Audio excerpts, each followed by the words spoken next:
Our topic for the day is the United States of America, which is a very powerful country indeed, powerful in everything. Their economy is very great. Their influence around the world is very great. And right now, militarily, they are about the most powerful country in the world. But what I'm saying is, after having studied the United States, their politics and their outreach all around the world for the past 60 years, I can comfortably predict that by 2048, the place that we know as the United States of America will not be there. That place, that country that you know as the United States of America will not be there. Now, the United States of America is made up of 50 countries, but they started, as colonies. And they were mainly colonized by people, especially a significant group of people who claimed they were first to go there with a ship known as the Mayflower, were Irish people, and because there was some hunger, their main crop that they used at that time, known as the potato, this Irish potato, it failed, the crop failed, so there was a lot of hunger and famine, and so a lot of them felt that, look, let us just let us risk and then go across the Atlantic and sail some 7,000 miles across to this United States of America, or the Americas at that time, which at that time they claimed that was discovered by Columbus. But when Columbus went, the people were there. You can't discover a place that has already been settled. So these people went there and started setting up colonies, and of course those colonies were under the jurisdiction and then sovereign supervision of the British. So the American colonies that or states that you know today were all under the British. Now the land that they had were so vast, and they were producing so many goods like tobacco, cotton, rice, indigo, in such huge quantities, and the British were very happy, because they had these vast lands, they produced these goods, and then they shipped them to Britain as raw products. And then the British then refined them, and then brought them to Africa. They brought them to Africa, and what did they carry from Africa there to America? Because in America, the lands were so vast and so big, and yet, and so they needed labor to work on these lands. But the Red Indians that, the colonists went and met, were not strong enough, so they claimed that to do the sort of labor that they needed. So they came to Africa, especially the west coast of Africa, and by about 1619, they started shipping Africans across the ocean to America. So these Africans would go as charters. They went as property. They went as charters, like you have your goat or your car. You can do anything with it. The human beings went like that. They auctioned them. And then people came and bought them as their properties, and they put them to their farms to work. They worked very hard, and they worked on the cotton fields, the tobacco fields, and made some corn, indigo, and all manner of things. And what they produced, they then sent them by ships to Britain. And then Britain then refined these goods, and then brought some down back to Africa, and then collected slaves from Africa, especially the Guinea coast of Africa.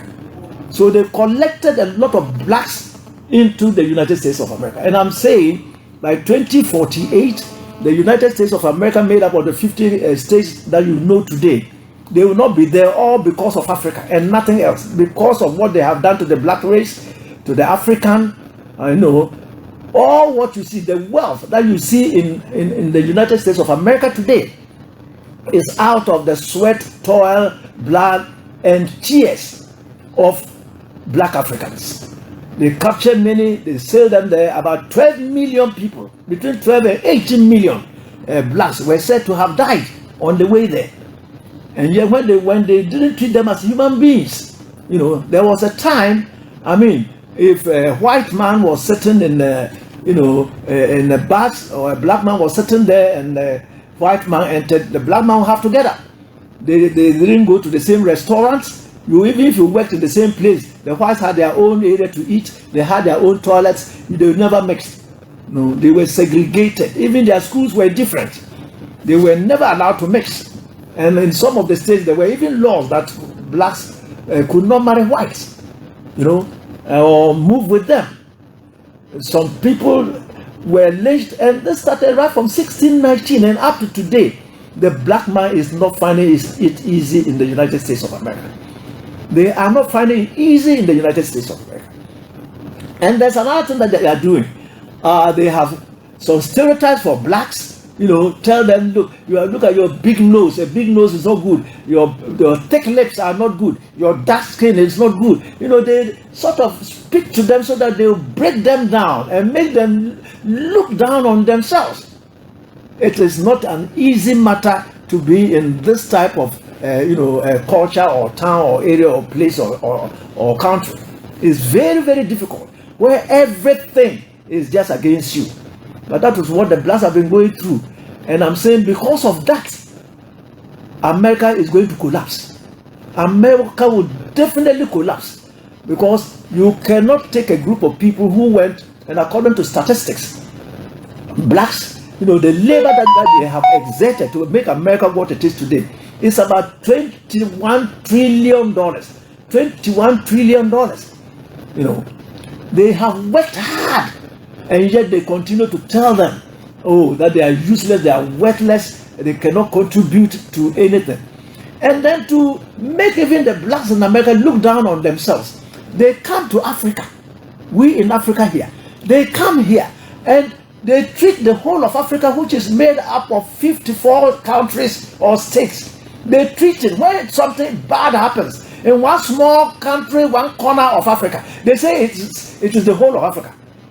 It may happen in one country, but they say the whole of Africa. So, for example, when they come, they will go to, let's say, a place like Ethiopia, where they might not have been raised for about 4 years, and people are hungry and dying. They say, Africa, come and see how African children are just dying. They will do that in Sudan. They will do that in Somalia. They will never credit the African with anything good. You will never hear BBC, CNN, even Al Jazeera, which is an Arab radio station. Anytime, if something good is happening in Africa, they will come and go to the nastiest and dirtiest place and go and pick that and show it and say, this is how Africa looks like. Do you know why they do that? They are doing that so that the blacks in America will look more inferior. They say, look at how our place is. They can come to a place, go to a village, and go and take children, pictures of children without shoes, and say, look at Africa. Have you ever seen CNN show anything good about anything good in Africa before? Have you ever seen it? Even if they have a president coming here, the cameramen who come, they will manage to go to a nasty, dirty place, as if America hasn't got dirty places. But you go to places like Los Angeles and know that there are homeless people everywhere. They are there, more than 70,000. Look, there is one wonderful thing about Africa. I'm talking about Ghana in particular. Every Ghanaian has his ancestral land. So there's no way, there's nobody who can say he has no house or accommodation in Ghana. It's almost impossible. It might be a traveler who has gone to Kumasi, doesn't know anybody, and he's hanging somewhere. But to say somebody is homeless in Ghana, it does not exist. It does not exist. Look, and don't believe the people who want to use what we call NGOs to go and collect money from outside, say that's homeless people. Oh, how can you be homeless? How can the Gatima say that he has no home? You are in Kumasi, you come home, you don't have land. You are Salama, you can't find land. The Gomba, Wala, Akwapem, Achim, Ashanti, Fanti, where everybody, we all have home. We have traditional lands. In America, they don't have. They do not have them. But what are we saying? We are saying that the sort of pain that they have taken blacks to, that is what is going to make America collapse. Totally, completely, and disintegrate. Now, America, as we know it now, has 50 states. Now, those 50 states were brought together after they fought the British. They were also a colony, okay, under the British, and they fought them in 1775.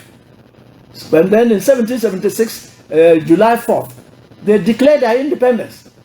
And they used July 4th, 1776 as their Independence Day. But they were still fighting the British from the 1775 to about 1783. They fought the British. They were a British colony. But let me tell you the difference between them and the people of Ghana today. We were also a British colony. Go and see what the Ghanaians will say. That are our colonial masters. Look, you see the stupidity of the African. That our colonial masters. Do you think an American will call Britain or British their colonial master? They will never do that. So the domination of Africa, that America is sort of posturing and exerting on Africa, is because we ourselves, we are not growing up. A lot of people go to high schools, and yet when they come, they can't think.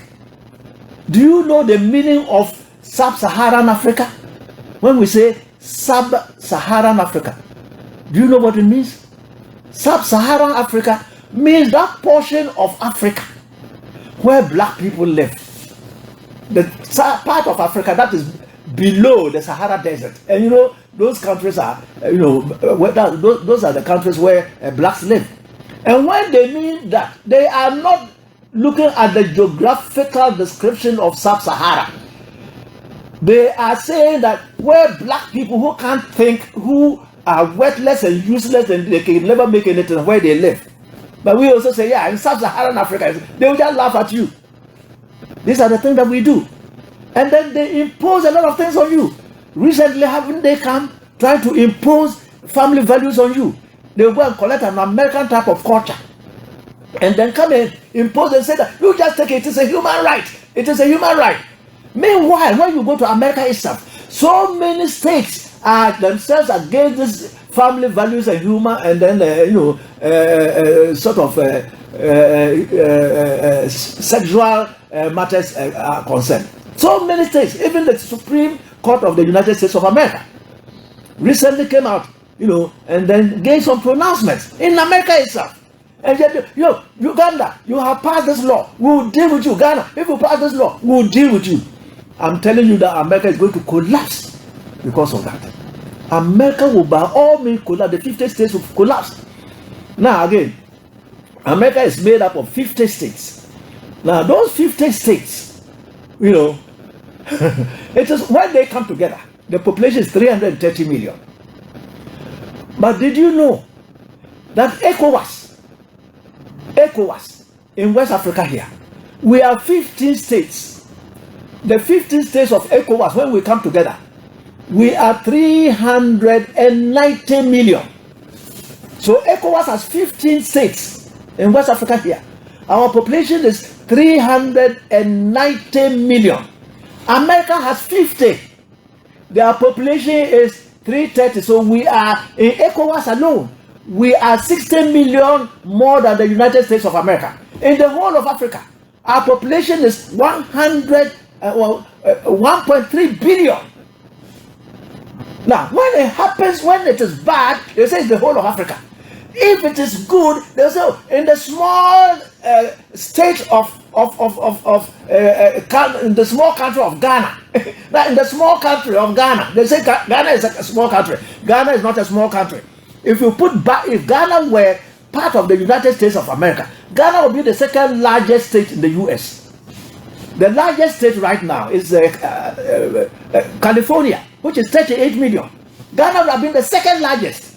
Then some small West African state. That's all. You see, they always look down on you. When Americans are sending people to Ghana, for example, or Africa, they will say American specialists are going to meet African officials. Meanwhile, you have your scientists who have graduated from the best universities in America. They will say that, but they will tell you that your people are officials, and that those coming from America are specialists. You see, you people, if you don't know these terms, you will confuse them. You will confuse yourself. Anytime it comes to, a certain description, they know how to put their words just to put you down. Ghana is indeed a big state, but sometimes we also have worthless and useless people who are the helm of affairs here.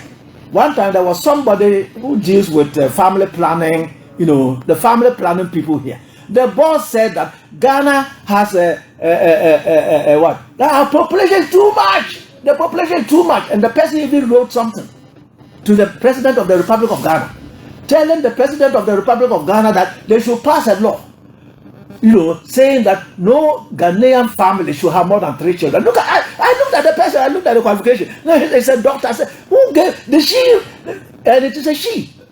I said, did she write this certificate for herself in her room or what? Ghana, our population is too big. So you meet this woman heading your population, this family planning and population. She doesn't know that the white man wants to decrease the population of Africa. She doesn't know. And she's heading such a sensitive area like this. That Ghana should have 3. I said, what is this? Don't we have human capital? When you go to Japan, if you go there and say you want to buy a store, they don't have. They have nothing there, nothing. The only thing that Japanese can export and sell to you is earthquake. And that earthquake, you can't even take it away and you won't want it. They have nothing. But the human capital is there. They are using their brains. Ghana, the geographical area of Ghana is the same as the one in Britain. Ghana, it's equivalent to Britain, that island called Britain. That island called Britain is made up of 3 states. We have England, we have Scotland, and we have Wales. Are you listening to me? The place they call England is just like Ashanti region. The place they call Scotland is just like the former northern regions. The place they call Wales is a small, tiny place. Yet when you put them together, I say the geographical, area of Britain, those 3 states that make what you call Britain, everybody wants to go there. The size is the same as Ghana, but their population is 65 million. Now, so you get this Ghanaian who has gone there to a workshop, and after that workshop, come and say that Ghana, the population is too much. At that time, we were not even up to 30 million. Britain, that is 65 million. They are not reducing their population. They have deceived you because they have seen that Africa has a youthful population. They want to come and destroy you. They want to limit your population. Now you can't even say a thing like this. So it is our leaders who are disgracing us and making these people flex their muscles and come and threaten you. The threats that they impose on you, can they issue those threats to Saudi Arabia? Can they tell Saudi Arabia they should embrace homosexuality? Can they do that? They cannot. They cannot, but they will come to you threatening you. That is family. And then most of your NGOs, they are giving them money and threaten them. If you go out and support this, they will give you money. And even some of your top guys, even some of your people in politics, they have bribed them. And it is because of this tangent that America has taken that I'm saying that God is not happy with them, and by 2048, the America that you know today will not be there. America made up of these 50 states. Each of the states is a country by itself with its ruler known as a governor. They have their own police forces. They have their own parliament or congresses, with representatives, state representatives, and senates. They have their own laws there. They have their own legal system, even though we have a federal system. So in America, you have more than 40,000 different types of police systems. But of course, they have one federal police system they call the FBI. Now, but America, as you know, the United States of America is anchored on 4 or 5 things. 1, they have the same currency. 2, they have the same foreign policy. And then 3, they have the same army. So these are some of the areas that they have. They are anchored. Those are the things that bring all of them together. But when you go, each state has its own laws. But it's just that they have been very hard working, but they have always tried to subjugate everybody. Now, when Britain collapsed, like I said, some time ago, Britain was leading the whole world. Then we had the First World War, 1914, 1918. America went in and fought. Then the Second World War came, 1939, 1945. Germany attacked some countries, so Britain jumped into the war. When the Germans started attacking Britain, Britain went to America and said America should come and help them. America said, we won't help you. Because around 1823, years away, they had a president. The Americans had a president known as Monroe. He came out with the Monroe Doctrine. The Monroe Doctrine said that the America that you have, North and South America, they were under the serious and active supervision of the United States of America. So no European country should come there to colonize or to attack any of them. And that if you attack Argentina or Brazil or Chile or Jamaica or all those things, you are attacking America. That's the Monroe Doctrine. And they said that they, America too, will never go to Europe and go and fight them. We call that the Monroe Doctrine. So when Germany launched the Second World War, and then Britain went inside, Britain was asking America, even at that time, the Prime Minister of Britain, known as Churchill, the mother was American. So he was asking America, why don't you come and let us fight these Germans? America said, no, this is a European war, we won't come there. But then the Japanese made a dangerous mistake. They launched Operation Tora. And then this Tora, they got their ships, went to Pearl Harbor in Hawaii, an American territory, and then bombed a lot of ships there. That is how come America joined. And so I will say, from that 7th December 1941, America started becoming the leading power of the world. Because Britain was totally destroyed during the war. So the people who went to fight for them were from Ghana here, Nigeria, its colonies, Gambia, Sierra Leone, India, and Pakistan that you know today, South Africa. They went and helped them to fight. Now when they are talking about defeating the, what's the name of those people? Defeating the Germans. They take all the credit. Have you ever heard them talk about Ghana? Even our soldiers who fought for the British, they never paid anything. So I'm saying from, when the Japanese attacked America, America then sort of waking up its industries. They produced a lot of planes, a lot of guns, a lot of bombs. In fact, most of their planes were assembled here in Ghana at Takoradi.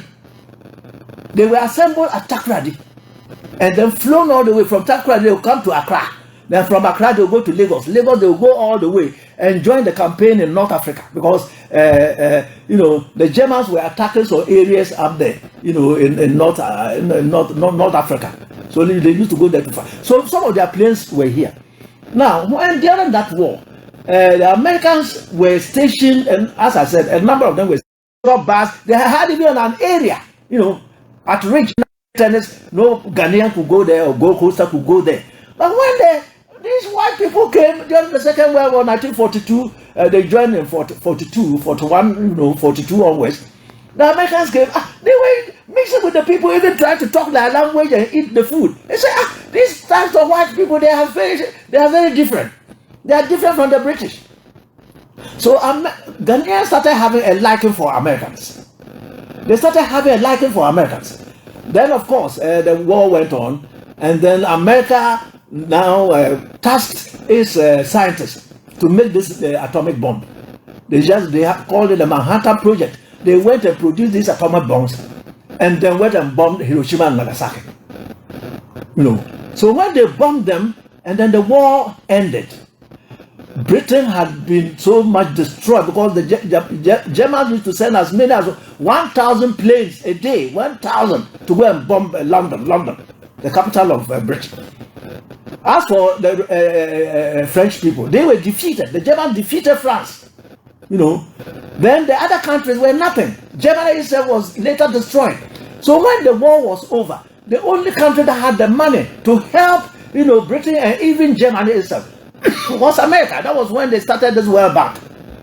So they gave them some money and then they rebuilt themselves. As for the other countries like Ghana and or Gold Coast, who went and supported the British, we got nothing. So they rebuilt themselves, and that is how the EU started. Because they got that money, and then they knew that to develop, they had to sort of subsidize the price of steel and coal. Because from coal, you heat and make steel, and then you can manufacture so many things. So America helped them. So because of this American strength, their economy was buoyant. If they hadn't come in, the Germans might have defeated the British. But apart from that, there was also Russia. When the Germans went to attack Russia, the Russians fled into the Siberian desert. They fled into the wilderness, the coldest part. And then the winter came and then destroyed the German army. Then the Russians came and pushed the Germans all the way back through so many countries back to Germany. So when the Russians were pushing Germany back, defeating them and coming into German country itself, Britain, France, and America decided that no, these Russians shouldn't come and conquer any place in Europe. So they got together and also started fighting some portions, the western part of Germany. So they occupied some portions of West Germany. It is that area that when the war finished, that the portions that Britain occupied, France occupied, and England occupied became West Germany. Then the area that Russia also came from the east and occupied, they call it East Germany. They became 2 countries until 1991. Now, but when the war ended, the First World War, 1939-1945 ended, the Americans, they decided that no, now the war is ended. Let us get another enemy. So they decided that the Russians were now their enemy. That they were their enemy. They went and formed a military pact known as NATO. So America became very popular in Ghana and the whole of Africa. So every young man at the time loved America. They loved America. But Americans did not see Africa as a place of love. So when we had the independence, we thought that, oh, these Americans, they'll come and help us so that we'll develop. They don't develop Ghana. I'm saying that after, when we were getting our independence, America did not do anything. They did not try to help us at all. They were still wealthy, they were rich because no bomb sight of the Second World War landed in America. So we thought they would help us. But they didn't want it that way. Not knowing they wanted Africa to still, even though we had independence, but we should still be backward, so that they can come and take our resources away.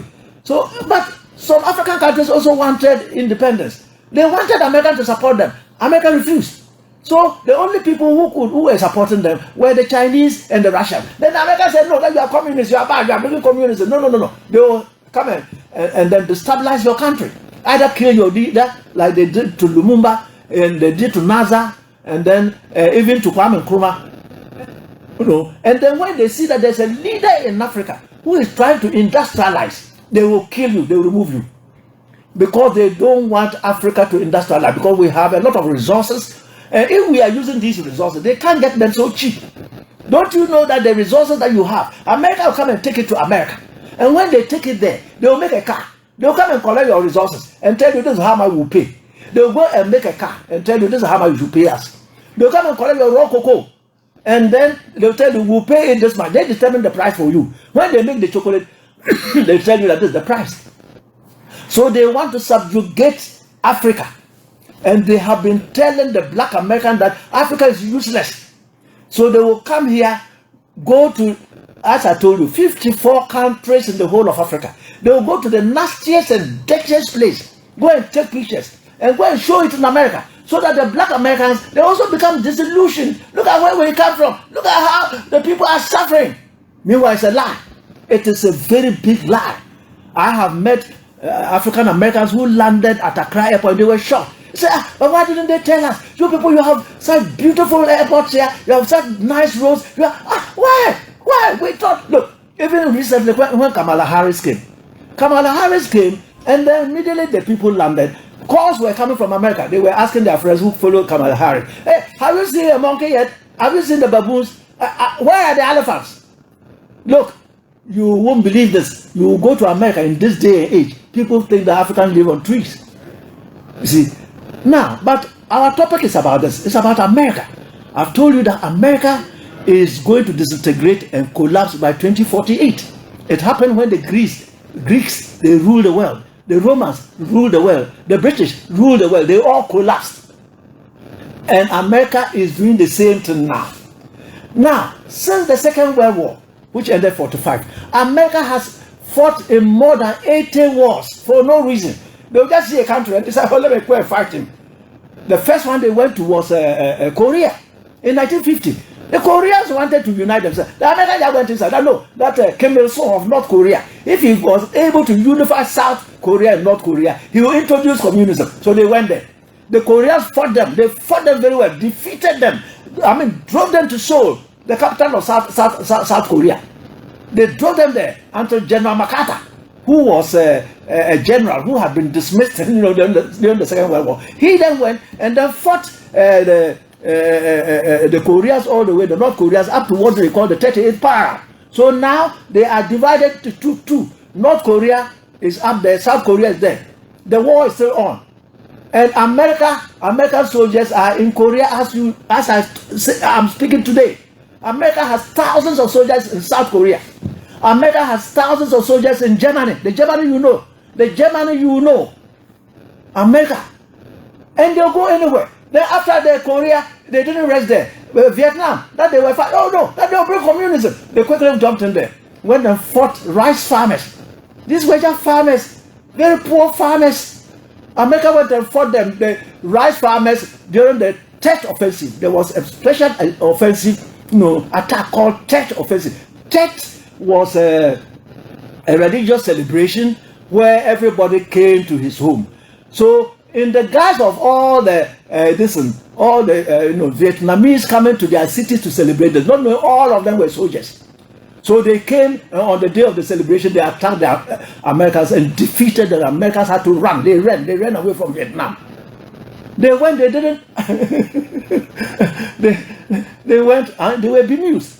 But I also tell you, when I told you that America started leading the world from the 7th of December 1941, when the Japanese made that mistake to go and attack Pearl Harbor, a portion of America, But the de facto, and de jure sort of leadership of the world actually came, or domination of the Western world came in 1956. In 1956, Britain and France, Nasser of Egypt had seized the Suez Canal. So the British connived with the French, and then they pushed Israel inside, and they went to attack Egypt. And America told them, "No, my friends, stop." Britain was disgraced and shamed and had to stop that war. And that was when the supremacy of America and Western European and NATO affairs, and also world affairs, then came all the way up from about 56, when they humiliated, the former world power like Britain, when they had to command Britain to stop attacking, going to seize the Suez Canal in Egypt. So from there it was on. But like I was saying, after that, America has gone through so many wars. They would just get up, tell a lie, and then go and fight people. They went to Iraq, I think in 1990. But that one, Iraq had actually invaded Kuwait. So they were right. But in 2003, they said Iraq was a country, Saddam Hussein was producing some mass destructive, weapons. Nice. They went and attacked him. And I'm telling you, from there too, they went to Afghanistan. They were in Afghanistan for 20 years. Any place that America has gone, they never won the war, and they have left destruction. We have never won any war. They have left naked destruction, and our time is up. We shall be continuing in the part 2 of it tomorrow. Have a nice day. Have a nice weekend. God bless you. Bye.